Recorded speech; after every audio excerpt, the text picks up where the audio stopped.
नमस्कार साथियों, चैनल में पुनः आप सभी का स्वागत है। देखते हैं आजकल जो चर्चा हो रही है कि आपके एकेडमिक एग्ज़ाम में आप कैसे उसे स्कोरिंग बना सकते हैं या अच्छे नंबर पा सकते हैं। तो उसके लिए मैंने बहुत सारे ऐसे आपको टिप्स दिए थे कि आप अपने एग्ज़ाम में कैसे नंबर पा सकते हैं। तो यूजी पीजी या किसी प्रकार के जो कोर्स हैं उसमें जो डिस्क्रिप्टिव प्रश्न आते हैं और जो लिखने की क्राइटेरिया है उसके संबंध में चर्चा कर रहा था। आपकी जो कमियां मिलती हैं उसी पर ज़्यादा से ज़्यादा फोकस मैं कर रहा हूं। देखिए, जो हमारे नए परीक्षार्थी हों या पुराने परीक्षार्थी हों, पुराने परीक्षार्थी जो हों उनके ये क्वेरी है कि नंबर मार्क नहीं उठ पाते या नंबर अच्छे नहीं आते। तो कुछ उनकी गलतियां हैं, है ना, जिसके वजह से ऐसा होता है। तो और अच्छे मार्क कैसे पाएँ या और अच्छे नंबर कैसे पाएँ, ठीक है ना। कुछ जो महत्वपूर्ण बातें हैं उसके संबंध में ये चर्चा मैं कर रहा हूँ। सबसे महत्वपूर्ण बात है कि परीक्षा पूर्व तैयारी, है ना। परीक्षा पूर्व तैयारी आपकी कैसी है। तो परीक्षा के दौरान जब आपका बहुत पीक टाइम आता है कि जैसे मान लीजिए एक सप्ताह या 2 दिन 4 दिन के बाद आपका एग्ज़ाम होने वाला है, शुरू होने वाला है, तो उसके पहले जो टाइम होता है बहुत ही पीक होता है, बहुत ही इम्पोर्टेंट होता है। उस दौरान किसी प्रकार का कोई रिस्की काम ना करिए, ठीक है ना। अपने को ज़्यादा से ज़्यादा स्वस्थ रखने का प्रयास करिए और वो शारीरिक और मानसिक दोनों रूप से स्वस्थ होना चाहिए। ये पहली प्राथमिकता है जो एग्ज़ाम दे रहे हैं। साथ ही साथ जो परीक्षा पूर्व तैयारी की बात है कि सपोज़ करिए कि कल आपका एग्ज़ाम है और एग्ज़ाम के 1-2 दिन का जो टाइम होता है, पहले का टाइम, वो बहुत ही क्रीम होता है।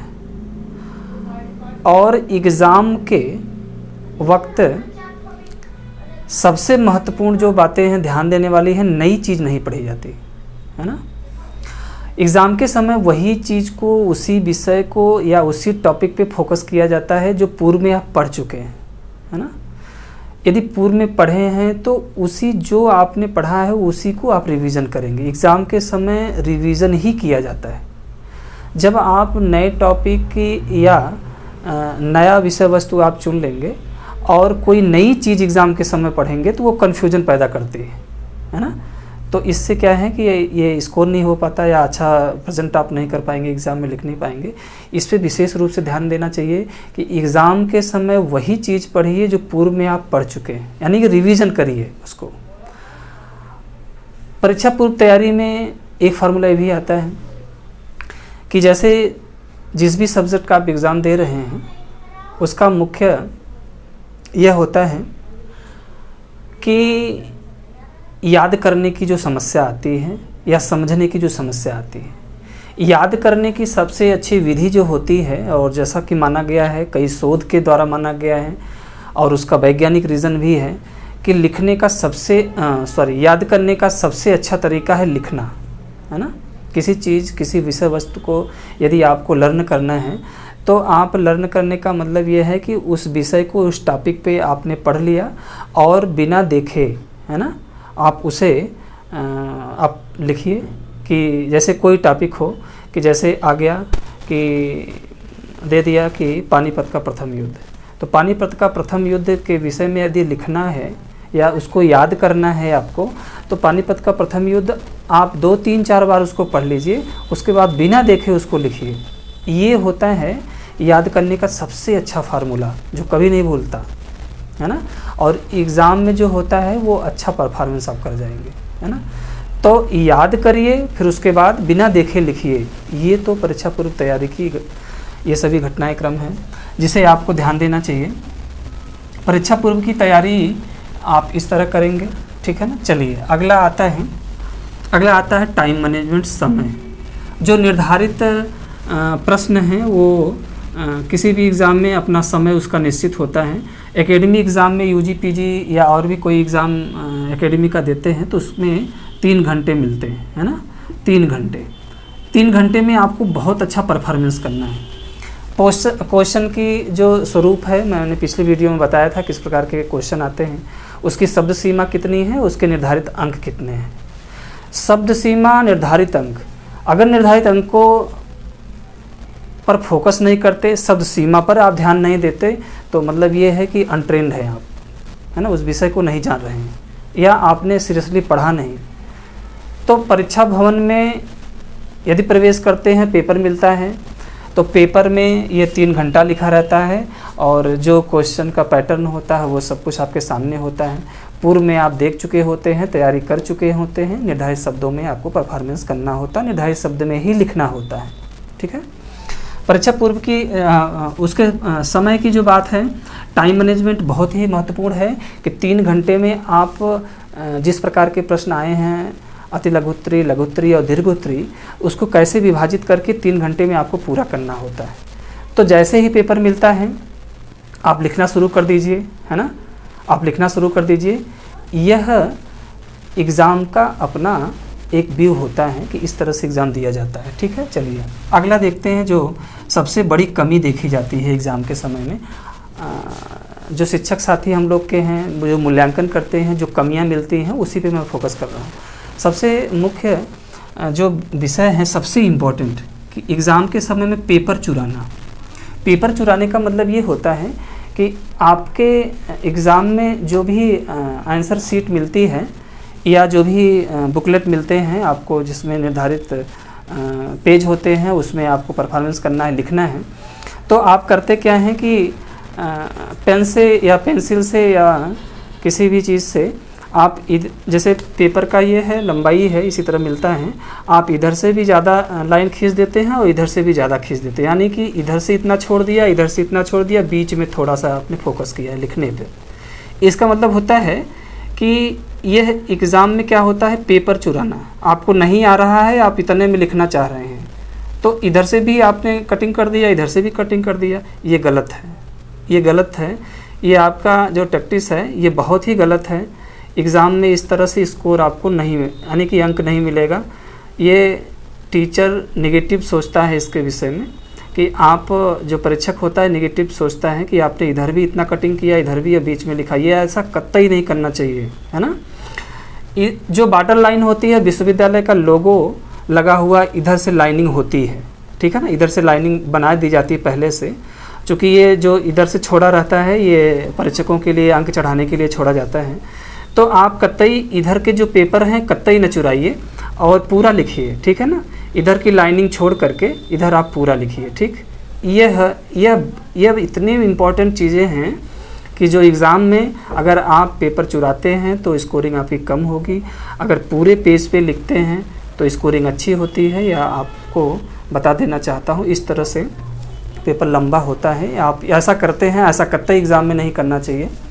चलिए, तो ये पेपर चुराने की जो घटना है, आप बेशक इस पे फोकस करेंगे, कतई इस तरह का वाकया नहीं करेंगे आप कि कटिंग करके और बीच में थोड़ा सा बड़ा लिख दे। नहीं, निर्धारित शब्द जो होते हैं और शब्द के जो आकार होते हैं बिल्कुल अच्छा होना चाहिए, एक समान होना चाहिए।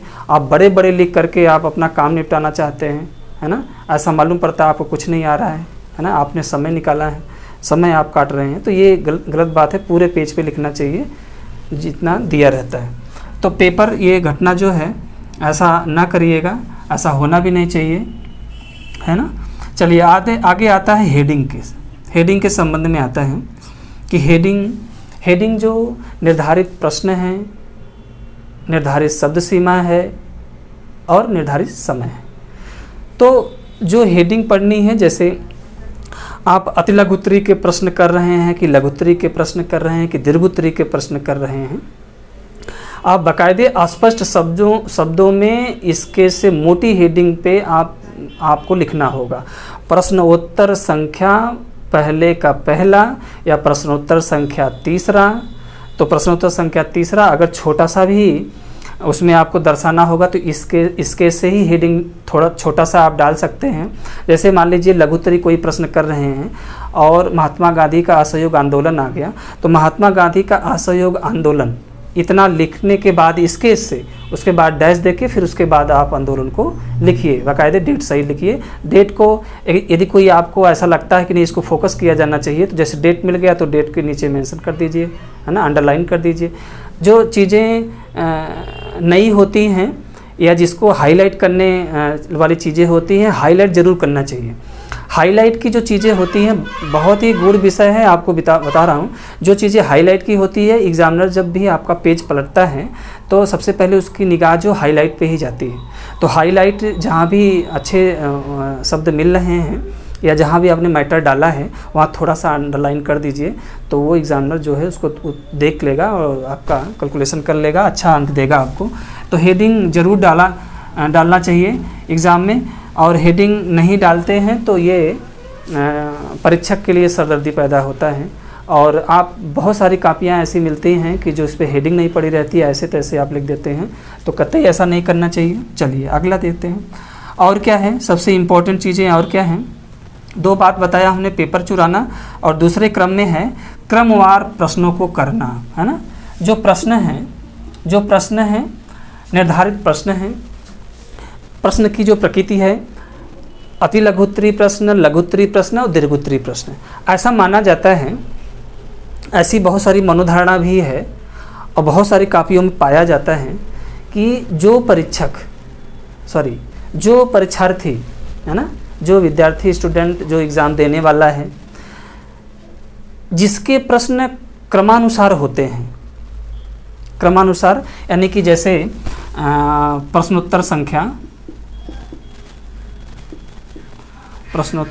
संख्या आपने लिखा पहला, है ना, पहले प्रश्नोत्तर संख्या पहले का पहला आपने लिखा, ठीक ना, पहले का पहला लिखा आपने लिख दिया, फिर पहले का दूसरा आपने लिखा यहाँ, फिर पहले का तीसरा आपने लिखा, ठीक है ना, ये सब हेडिंग डाल रहे हैं आप। तीसरा लिखा, चौथा लिखा, पाँचवा लिखा, छठवां, सातवां, आठवां, नौवां, 10वां तक आपने लिख लिया। तो ये क्रमानुसार हो गया, ठीक। फिर प्रश्नोत्तर संख्या दूसरा आपको आ रहा है तो दूसरा आप लिखेंगे, प्रश्नोत्तर संख्या दूसरा। तीसरा आ रहा है तीसरा लिखेंगे, चौथा आ रहा है चौथा लिखेंगे, क्योंकि उसमें 5 ही करना होता है, तो जो निर्धारित प्रश्न है उतना ही करना होता है। बहुत सारे परीक्षार्थी, ऐसा ये बैड लक है कि परीक्षार्थी को उसको पता ही नहीं है कि प्रश्न को कितना करना है, बाउंडेशन कितना है।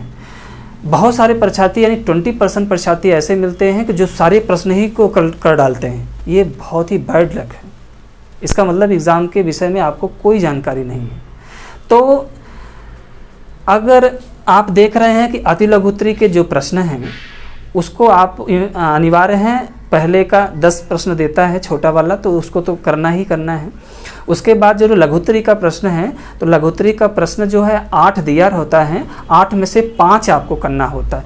अनेक विश्वविद्यालयों में अलग अलग क्राइटेरिया होगा, लेकिन उसके पहले जो नोटिस है, निर्देश है, यह एग्ज़ाम में ज़रूर पढ़ना चाहिए। बहुत इम्पोर्टेंट एग्ज़ाम के पैटर्न को, एग्ज़ाम के पूर्व उसके सिलेबस को पढ़ना इतना आवश्यक है कि जिसे आप समझ नहीं सकते। मतलब कि आपका जो एग्ज़ाम आप देने जा रहे हैं उसका परीक्षा का प्रश्न पत्र का पैटर्न कैसा है और उसका सिलेबस कैसा है, यह परीक्षा पूर्व जान लेना बहुत ज़रूरी होता है, बहुत ज़रूरी होता है। अगर आप नंबर चाहते हैं तो, एग्ज़ाम में टॉप करना चाहते हैं तो, बहुत सारे परीक्षार्थी पूरा प्रश्न ही कर डालेंगे, एक भी प्रश्न नहीं छोड़ेंगे। मतलब एग्ज़ाम के विषय में उनको कोई जानकारी ही नहीं, यह कतई नहीं होना चाहिए। निर्धारित शब्द हैं, निर्धारित समय है और निर्धारित प्रश्न हैं, इसको परीक्षा से पूर्व जरूर जान लेना चाहिए। अब उसके बाद आपने प्रश्नोत्तर संख्या दूसरा लिखा, तीसरा लिखा, आपको 5वां आ रहा है 5वां लिखा, आपको 7वां आ रहा है 7वां लिखा, 5 प्रश्न इस तरह सिस्टम से कर दिया। दीर्घोत्तरी प्रश्नोत्तर में भी वो प्रश्न संख्या 9 से 13 के बीच में दिया रहता है, सॉरी 10 से लेकर के 13 के बीच में दिया रहता है, नहीं मैं भूल रहा हूँ, वेरी सॉरी। दीर्घोत्तरी प्रश्नों में प्रश्न संख्या 9 से लेकर 13 तक दिया रहता है, यानी 4 प्रश्नों में से 2 प्रश्न करने जरूरी होते हैं। तो 2 ही प्रश्न करिए। आप 4 प्रश्न क्यों कर रहे हैं, वो कह ही नहीं रहा आपको 4 प्रश्न करने के लिए। तो प्रश्नोत्तर संख्या 10वां आपने डाल लिया, वो आपको आ रहा है, उसको 10वां लिख दिया आपने।